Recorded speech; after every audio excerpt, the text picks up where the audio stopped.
This episode of the Get Fast podcast is brought to you by Trivelo Coaching, where we help triathletes and cyclists like you train smarter to race faster. You are joined, as always, by your host, former Australian Ironman Champion Gerard Donnelly, and I am Jordan Donnelly. Before we get into today's topic and today's episode, big news, we are finally back in the studio. How does it feel? It's been a while, hasn't Yeah. it? When was the last time we were in here? It was months ago, actually. We've been recording a lot of podcasts virtually on Zoom. The audio hasn't been quite up to scratch, but hopefully we can get it right today. And we're happy to be back. We're on the brink of escaping the lockdowns and everything that was happening, and we are getting back to normal, so it feels good to be back in here. So on today's episode, we are talking about 3 must-do training sessions. The must-do training session you should be doing and making sure that you're including in your week, and 3 sessions that you really shouldn't be missing, the key sessions that you want to be doing to get the most out of yourself. But before we get into that, as always, what's caught your attention this week? I think the biggest thing that's had an impact across the world has been the US elections, and it might not sound like a topic for triathletes and cyclists, but the message is still the same. Joe Biden is the ultimate persistent, consistent guy. He's just had so many cracks at this, and at age 79, he finally gets his opportunity to become president of probably the biggest Western country in the world. And, you know, he's had 3 or 4 goes since he was in his 30s. He's always had the ambition to be president, and various things have happened to him along the journey, but he's stuck with it. And it's an example of, you know, in athletics or your own work, if you keep that goal of staying persistent, you know, never giving up, it's not over till it's over, and you will eventually reach your dream. The irony for me was watching Trump on his show that he used to do, Celebrity Apprentice. The irony of that is you're fired. And, you know, the American people have fired him. And that's the opposite, isn't it?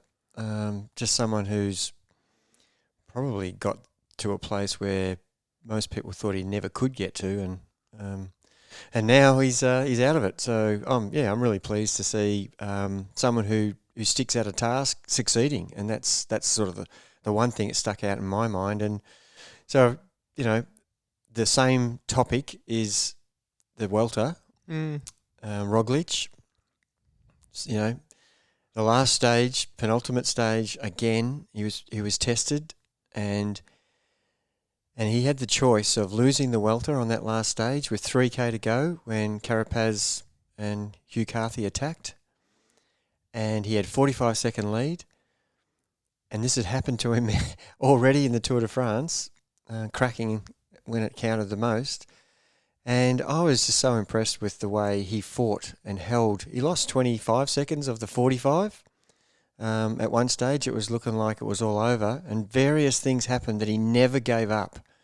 Hugh Carthy decided he was going to help him because he didn't want to lose time against Carapaz. And then a movie star guy came back and helped one of his teammates, and then a Jumbo-Visma guy who was in the break came back and helped, and all these things in the last 10 minutes enabled Roglic to save his tour. So it was another example of persistence and sticking to the task and never giving up. It was incredible. I was so impressed. It was slipping away again, wasn't it? And it was very similar to that last stage of the Tour de France where it just slipped away from him, and that had to have been on his mind. And I guess he has a choice there whether he just lets the same thing happen and crumbles again and lets the pressure get to him, or he fights like he did, tooth and nail, to hold that 24-second lead. Yeah, he had to decide, you know, is it too hard, or am I going to not go down with the ship? And I love it when I see someone, you know, it would have been great for Carapaz to attack and win the Tour on the last day, but you know, we saw it in the Giro with the Australian Hindley, Jai Hindley, and and the Ineos guy, which I can't remember. It's always a confusing name. Ty Gegenhardt, yeah. And, it was all down, again, a decision. You have to make a decision. Am I going to just bury myself to see what happens? And they're at their limit. It's a mental game. And, it just keeps happening all the time. You're in situations, or we're watching situations, and we're in situations ourselves where we have to make a decision. How mentally tough are we? And, I was looking at my performance as an example on Thursday night's handicap race. And I had 3 goes at trying to stay with the bunch, and the 4th go I just cracked. And I actually looked at my data later on, and my heart rate was 184. No wonder I couldn't do another effort. But I'd already gone through 3 efforts of trying to stay with the bunch, and there were reasons for that. The room was 30 degrees, there was no airflow. They're excuses probably, but they're actual facts. Heat does affect me like that. So these are examples of when you have decisions that you have to make at crucial times, and can you make the good decision? And even though you're hurting, but everybody else is hurting as well, you've got to step up, and at the end it's so satisfying that you actually didn't wimp it, and you actually put yourself on the line, and you could see when Roglic finished the relief in his face crossing the line, because he obviously would have had his director sportive in his ear telling him that you're safe by 20 seconds or 25 seconds. You've just won the Tour.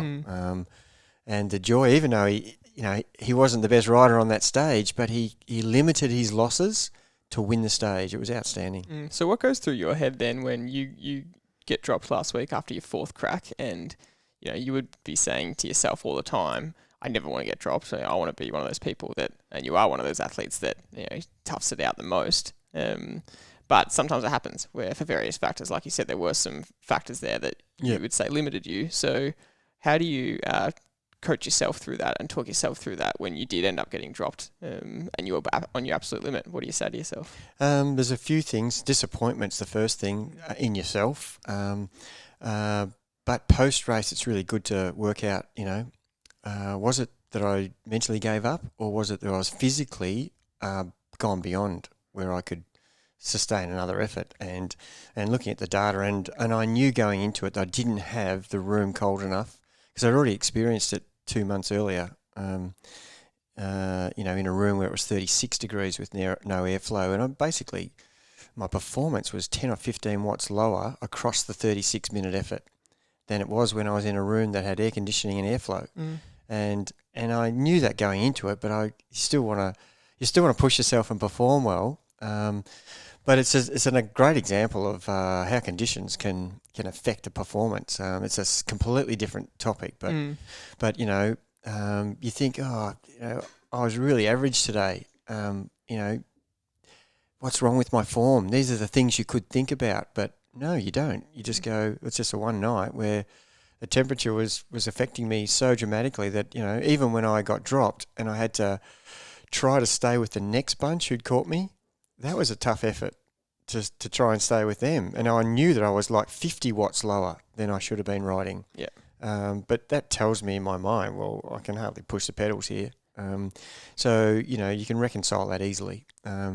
It's a one-off night, and you live to fight another day. Definitely. And on that note of it being such a mental game, I want to bring up a point that's caught my attention, which we spoke about a couple of weeks ago on the podcast. But it's this concept of these little micro breaks that you get in cycling that can really help you push again. And I spoke about the fact that in running, and you brought this up to me as well, in running, your legs are what's moving you. So when your legs stop moving, you stop moving fast. Whereas you made a really good point to me that on the bike, you're attached to a machine. So if you don't pedal, it does actually keep rolling, albeit not as fast, but it keeps rolling. And so I'm finding that these little micro breaks are incredible to allow you to if you get a 10-second or 15-second break from the pressure on the pedals, it gives you another 1 to 2 minutes of effort at your threshold or slightly above threshold, which is so helpful mentally to know that if I can just back off for 5 or 10 seconds here and just tuck in and hide or recover, I've got another 2 minutes in me or 4 minutes in me. And I'm finding that that's really helpful in race scenarios and efforts where you're trying to hold. Mentally, you can really win the game there by knowing that these micro breaks are so helpful, and you found that riding, outside again as well, because we've been indoors for so long. Yeah, and the training indoors during the COVID period, which most of the world's experienced, that I can't imagine there's anybody who hasn't had to train indoors during this last 2020. You're fortunate if you've been able to ride outside. Most of the time we weren't allowed outside at all. So it's one thing that the positive thing that it's taught us is that training indoor, it's relentless. It's like running, because if you stop pedaling indoor, the bike doesn't really go. Your power drops instantly. It drops instantly outdoors as well, but the bike still moves in a bunch. And you're getting a draft or whatever, but on Zwift or on an indoor trainer, you're just not getting that. So the pressure on the pedals that we talk about a lot in cycling and triathlon, it is so evident when you've been training indoor and you go outdoor. The recovery is there because you've spent literally 6 months with pressure on the pedals, with no rest, no micro fractures of. It's like being a runner. So the indoor trainer, bike rider, feels like what a runner feels like, where there's no period of recovery. And that's been a real positive for almost everybody to a T who has been on this program with us, this journey with us. And this morning's we happened to be doing a team's time trial, and I was astounded at how much recovery, how good I felt that I could come back and do another effort time and time again over a 40-minute ride where, you're doing efforts that are in the 120 to 130% FTP, and you get a small break and then you can come back and do it again, 10 times. That would have been a harder session in the last couple of years without having that indoor stuff for 6 months. Yep. So COVID's created many negatives, but that's one positive. It's made us able to have a better engine, a better threshold engine, like a runner. Yeah. And that goes so well on the bike. Yeah. Well, that's what I found anyway. So, getting into today's topic, as a coach, I know that you would think that all training sessions are equal, and you want all athletes to treat training sessions equal so they miss as little sessions as possible. It's a big point that you make, that you don't expect people to be perfect, but you want to miss as little sessions as possible. But with the wide range of sessions that you can do, I want to know from you what you see as the most valuable sessions for an athlete. What are the ones that will give you the most bang for your buck? I can be controversial here because I've had a bit of time to think about this question. I reckon, and this is a disclaimer at the start, I reckon your recovery period is near on as important as the hardest session you'll do. And people will probably go, well, that's crap, because you're not going to improve without training hard. And I agree with that. You actually have to have some sort of overload before you'll get, improvement. But if you keep having overload with no recovery, eventually you'll stop improving. So the person who really works hard at his recovery will actually end up a better rider than the person who continually pushes themselves.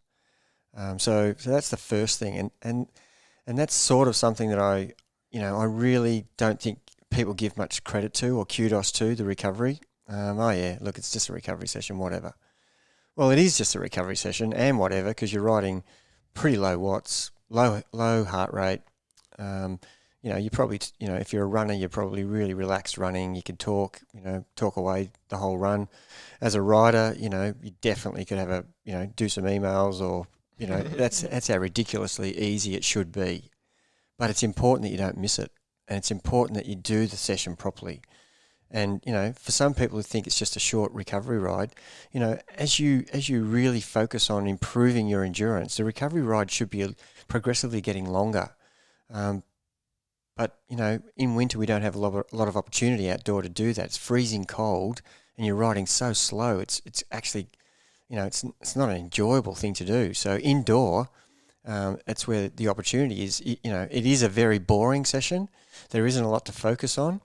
But we're trying to get blood flow. So you can add an extra bit of time to help you with your endurance. which is probably what brings me to the thing that you thought I was going to say in the first place. Definitely, yeah. The endurance. So as much as recovery is a key thing, it's got a disclaimer. It's not going to get you. If you just did recovery rides, you're just not going to be a better rider. You're going to be a better rider with recovery rides in the things that we're going to talk about now. And the endurance ride is the number one thing. If you don't have endurance, then all the other sessions, come race time as well, they're going to be compromised for sure, because you can't sustain the effort for long enough. I just had a chat this morning with a rider who said, "Oh, I just really want to work on being able to sustain my efforts longer and longer. I've got really good short power, but I can't keep it up. And there's all these other guys, they drop me halfway around the ride. I'm great for half the ride, but these guys, they can keep doing it for the whole ride. That's where I want to be." And that's because he doesn't have the endurance yet. He's strong. He's powerful. He'd probably leave me for dead in 1 or 2 minute efforts. But if we went over an hour, I'll be carrying him, holding him, pushing him. And that's where the endurance training is such a vital aspect of any program. And without that aerobic fitness component, you can't train anaerobically because you can't sustain it. That's the reason. So, there's countless examples of elite world champions, Olympic champions who do lots of zone 2 endurance. Not zone 3, not zone 4, not zone 5, not zone 1. Zone 2, where you're not doing recovery, but you're not putting too much pressure on yourselves. That's one type of endurance. If you just did that alone, that's actually not going to make you a better rider still. It's going to give you the ability to do the other sessions well, but the endurance component needs to be a mixture. It can't be the same thing week in, week out, 52 weeks a year. We need to break that endurance ride up into 1 week where we're doing zone 2, a couple of weeks where we're doing some intensity in our endurance. We warm up with zone 2, warm down with zone 2, and in the middle main part of the body, we might actually do some strength, high intensity, or some short, hard efforts, unpredictable, high intensity efforts that are really going to push you. Similar to a race. For a cyclist, that's what it is. It's road racing criterion is unpredictable efforts where people attack. And as a triathlete, we want to do some sub-threshold session in that endurance where we're going to replicate our race just like a cyclist does. We're going to replicate the things that are important in a triathlon, which is riding around that 80 to 90%. The longer the course goes, obviously, to an Ironman, the more you are to 75. The shorter it is, sprint, the more you are to 95% of your threshold. So having that in your endurance ride is something that, if you don't do that, where are you doing it? Where are you practicing the thing that's going to happen in your race? So sure, the other sessions can do that. The high intensity sessions and threshold sessions can do that, but it's not when you're tired. That's when you want to be testing yourself. And you've often said this as an example.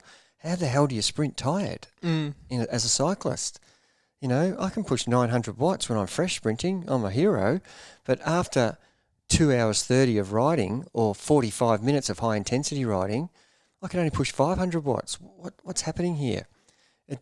That's when you need to be practicing what's going to happen in a race. So that endurance ride has got so much value to it. And that is, in my opinion, the ride that will give you the biggest improvement over a long period of time.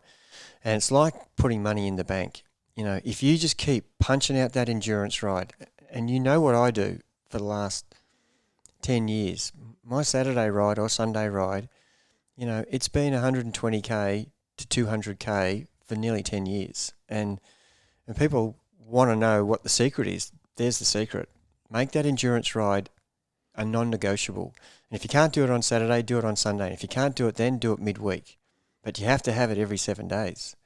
It doesn't have to be hard, but it has to have a variety of really key components, key outcomes that you're trying to achieve. And not repeating it all the same time every week, not repeating 52 weeks of the same endurance ride, mixing it up so that you are really stimulating different aspects of everything that is involved in being a better athlete. So for triathletes, do they need to be doing an endurance ride, an endurance run, and endurance swim, or just one of them, or changing Absolutely. it up? Yeah. If you're not doing some sort of swim that replicates, is it a 500 meter swim in a sprint? Is it a 1500 meter in an Olympic, a 1900 in a 70.3, or near on 4K in an Ironman? If you're not doing chunks of swims where you're swimming 500 reps or 1000K reps or 2x15, depending on if you're an Ironman or if you're a sprint athlete, you need to have that in your program, because that's what's going to happen on race day. You're not doing intervals on race day. Intervals are the thing that gets us to improve. But without the endurance aspect, like I just spoke about on the bike, you can't actually sustain it in the swim section of the triathlon. Yeah. The same thing happens in the run. It's so crucial because the run's the third leg. You can get away with it a bit in the swim because you're fresh. And, on the bike's propelling you, so you're still moving, but you still have to push the pedals.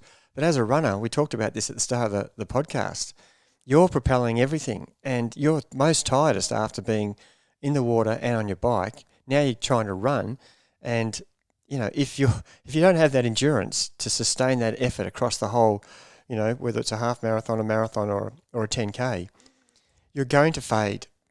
And the endurance session is the thing that will stop you from fading across as a cyclist, as a swimmer, as a runner. Great. So that's the first major session that has to be included, one of the keystones. So if you're getting your endurance session in, what's the next keystone session that you'd want athletes to be completing? And I know that you're going to answer this with it applies whether you're just a cyclist or a triathlete. The type of session is the same, isn't it?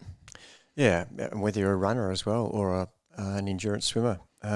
But I have to say that depending on the event you're doing, are you focusing on an endurance triathlon? Are you focusing on endurance Grand Fondo, an endurance swim?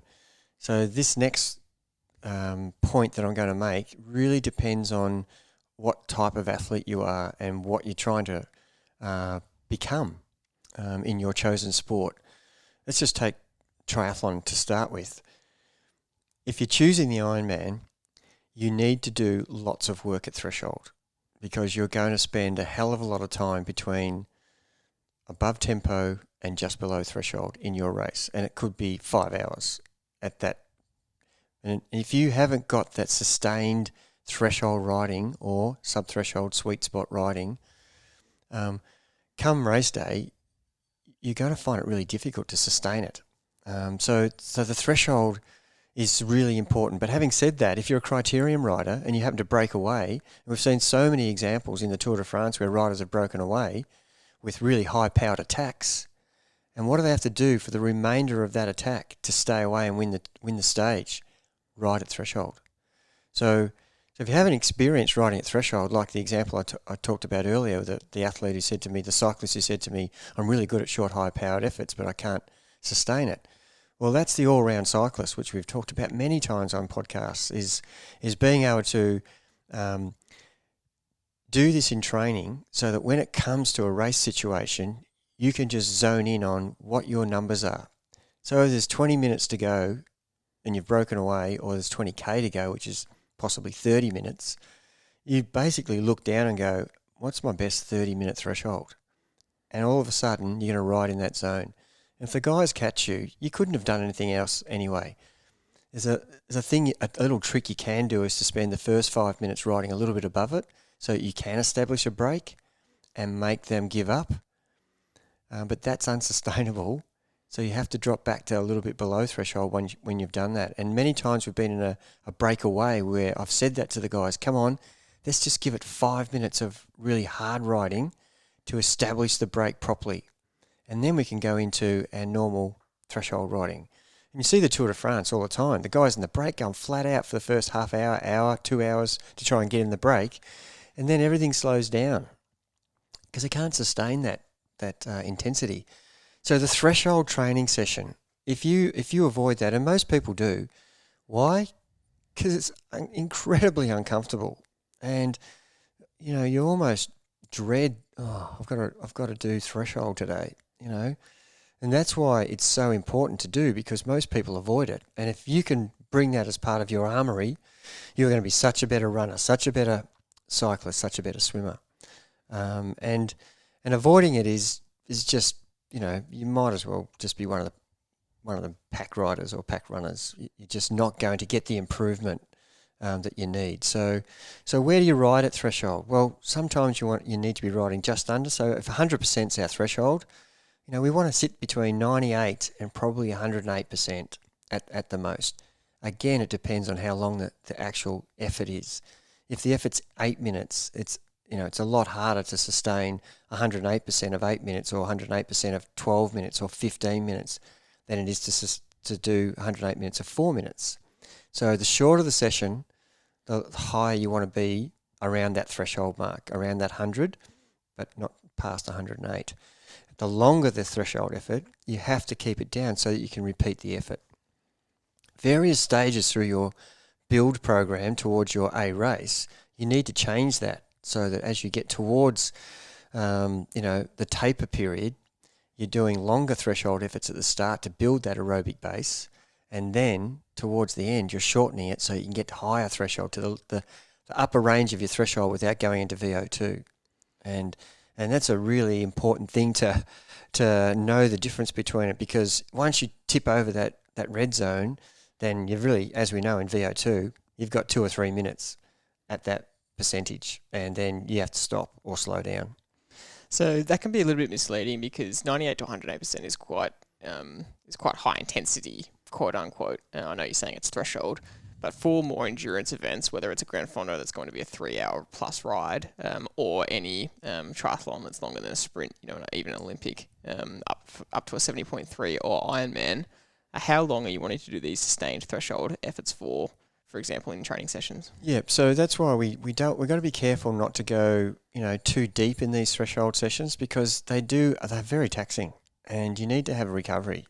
And if you do them too often, and I'm saying some people, I want to improve my threshold, they end up doing 3 sessions a week of threshold, and that's actually going to make you sick or injured, because it's unsustainable. As we've said many times, things that you can't keep doing, that you're going to break down because of it, or you're going to be so unmotivated because it's just too hard. So we want to make sure that we have a lower range that's we can drop down to, that's not dropping down further into the next zone. And some people say 94%, 96%, but I want you to be as close to that, under that limit as possible. And 98 to 102 is probably, if you're an Ironman trainer, that's where you want to be focusing on.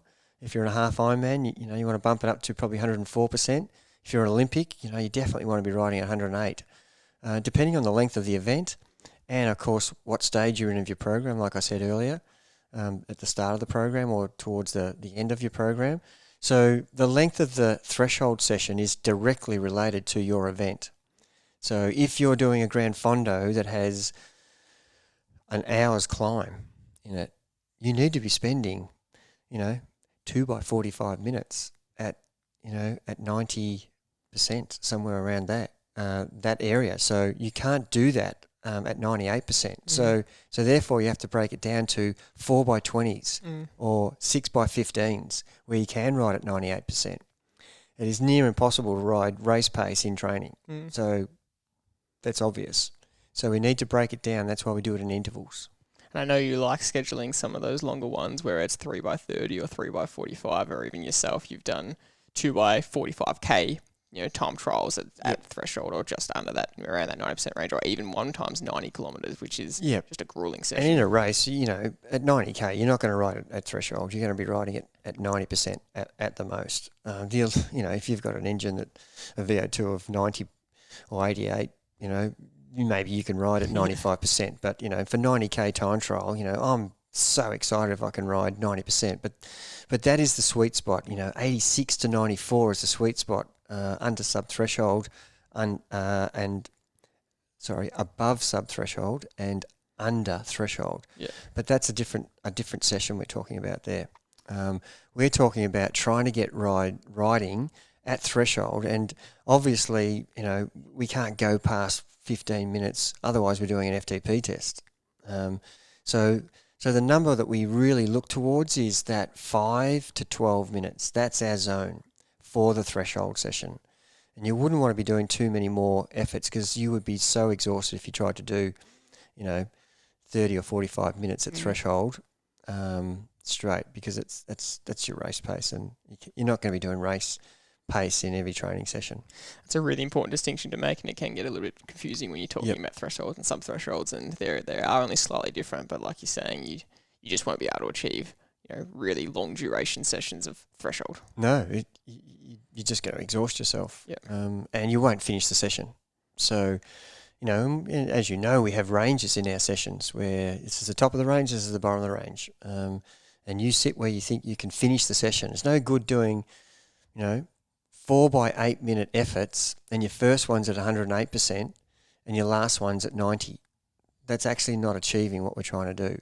We want 32 minutes. 4 by 8 is 32 minutes at threshold. Well, actually, you've got 24 minutes at threshold and 1 at sub-threshold.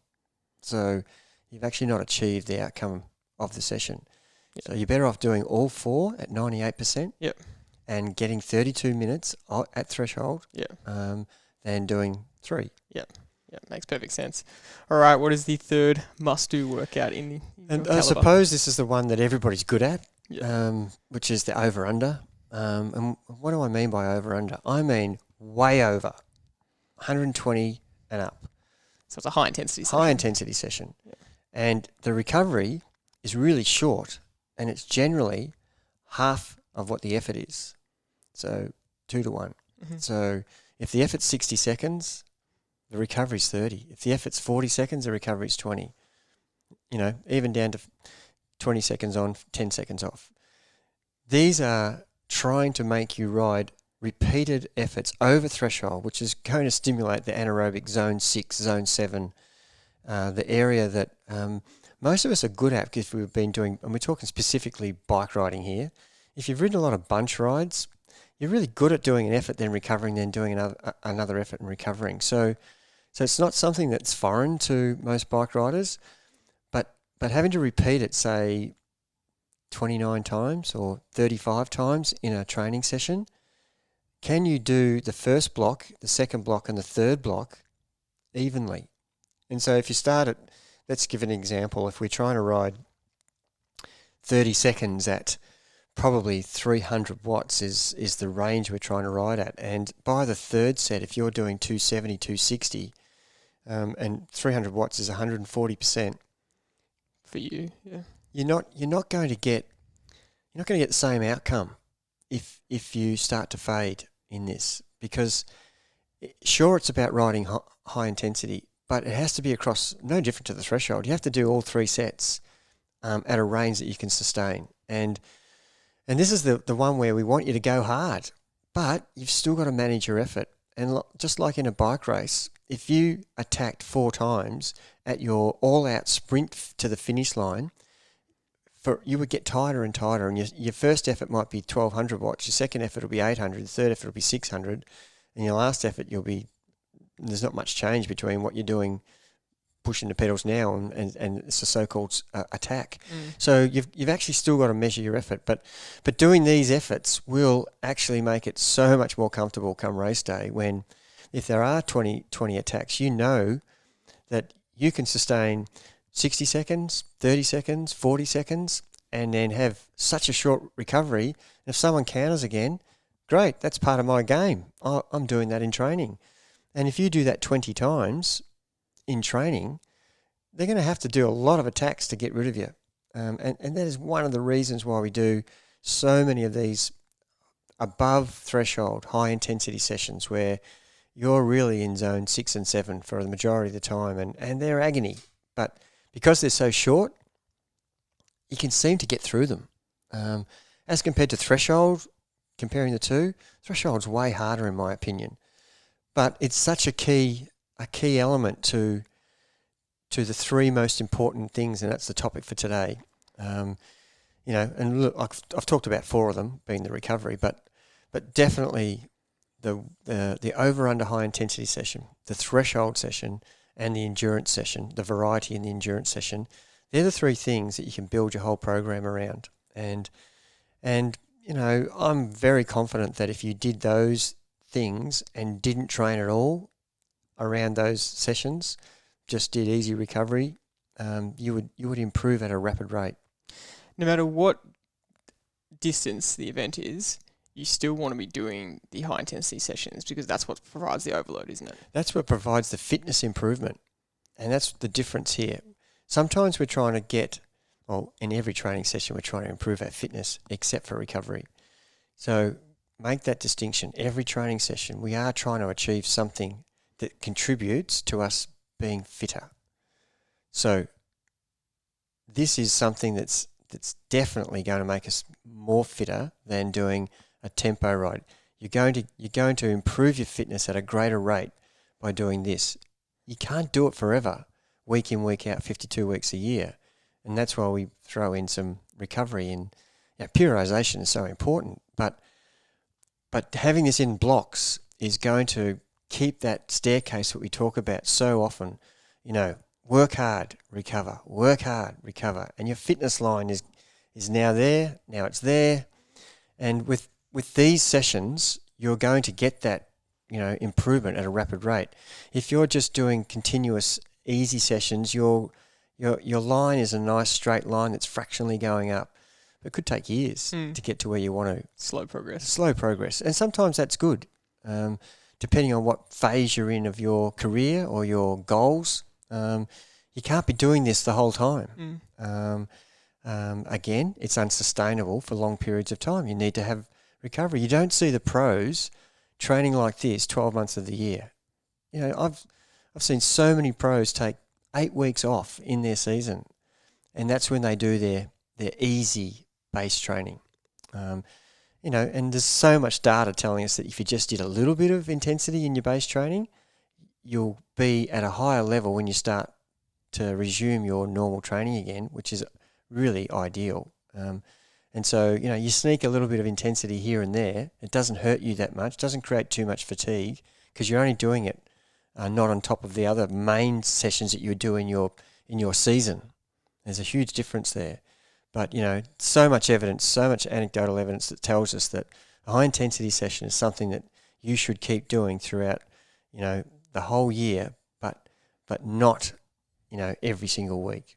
So the last caveat I want to get real clarity on is even if you're an endurance athlete and you're a triathlete doing a 70.3 Ironman, you still want to be doing these sessions, don't you? But not in every discipline. That's right. You can't be doing this as a runner. It is so fatiguing and the risk of injury is too high. As an Ironman triathlete, you're training for a marathon. So there's no need to do 120, 140% pace as a runner. You're getting it on the bike. And you can do some short, hard 50s in the water that'll give you a cardiac response. It gives you the fitness improvement you're looking for. 25s, 50s, 100s. On the bike and in the pool, you're getting so much of that high intensity that you don't need to do it in the run. We've got example after example of runners who haven't done any intensity and their 10K PBs just keep tumbling down. They're running faster and faster, week in, month in, year in, by hardly doing any intensity. But if you're just a runner on its own, you do need to have that. And the reason you can do the intensity as a runner is because you're probably, got a really good base. But as a triathlete, we're spending a lot of time swimming and riding. So you don't have the same base as a pure runner. So, we use the other legs, the other disciplines, swimming and riding, to get our high intensity, and it translates across to a runner. And that's an important distinction to make. Especially if you're an age grouper, which, most people listening to this are, they're not professionals, and professionals need to be doing high intensity. Yes, they're the only ones. Yeah, there's a huge difference. And look, even some of the professionals still perform very well without killing themselves with, some intervals as a runner. I'd love to see some more statistics on, who are the best runners and what are their training sessions. And everybody's different. People perform better with different stimulus. So what works for one person may not work for another. But yeah, definitely as an age grouper, you really should be getting your intensity not as a runner. Getting your intensity on the bike is really going to, enable you to be an all-round better triathlete. Would you say that's more to do with reducing the risk of injury than... No, two things. The fatigue. Yeah. So injuries are a scary part of running fast all the time. It's there. It's always there. If, a runner's either running or he's injured. There's no in between. How you going? Yeah, I'm running well. How you going? I'm injured. Hardly anybody says, I'm not going that well as a runner. Yeah. And you'll go, oh, why? You go, oh, because I had an injury. Yeah. So the fatigue thing is just so running because you're propelling yourself in the water. As a swimmer, the water is holding you up. As a bike rider, the bike is holding you up. As a runner, you're holding yourself up. And it's all, it involves the whole skeletal system, the whole muscular system, gravity. You've got to propel yourself, as you said earlier in the podcast, whereas put effort through the bike and the bike moves forward. It doesn't involve using, arms and legs together, whereas running, it's just a whole coordination of activity. So the fatigue is massive. And that's why you don't want to add another intensity session to your running. You've already got enough as a cyclist and as a swimmer. Adding another one, it's just going to get you more tired and possibly overreach all the time. And therefore, your rate of improvement, because you'll lose the consistency. Yeah. So, as we said with the example on the bike where you do 4 8-minute efforts, if you could just keep those 4 runs going, they're not hard, they're long, and they might have some strength hill efforts or something like that, but just do them, and you'll still be a better runner because you've done 4 each week for the last 30 weeks as compared to one hard session and not running much more other than that because you're injured again. You want to get to race day having done, 6 months of 4 times a week, and that adds up to 400 runs compared to 6 months of one really flat out session each week. The person who's more persistent is going to have the better outcome. It's a really important factor to think about, isn't it? The toll of what a session can do on the body, and you can exhaust yourself on the bike, but it's not damaging your skeletal system. It'll be tiring for your muscular system, and then swimming is, like you said before, it is actually upper and lower body, and you are having to keep yourself afloat, but there's no gravity there because you're in the water, so you can be just as tired, but you're not coming out and risking skeletal injury, I guess. Yeah, and look, the upper body, shoulders and arms, they're the ones that are getting tested the most. And if you're a prolific kicker, which you shouldn't be in an endurance sport, you should be just having your legs for balance and a little bit of propulsion, but that's not the main. It's your upper arms and shoulders they're going to be very tired. Plus, if you're fit in the water, you're not going to stress your cardio that much. In the interval session, in the swim session, of course you are. It's upper body plus cardio. But in a race situation, you should not be breathing that hard in a swim. Ironman 4K or half Ironman roughly 2K. It should be comfortable. So these high intensity sessions that we're talking about on the bike, that will really stimulate not only your cardio and all the working muscles and cells, but it really it sets up every sport that you're doing. That's the key thing. We're using the intensity sessions in some sports to help the other sport, and therefore we don't have to replicate that in a run or that as much in the swim.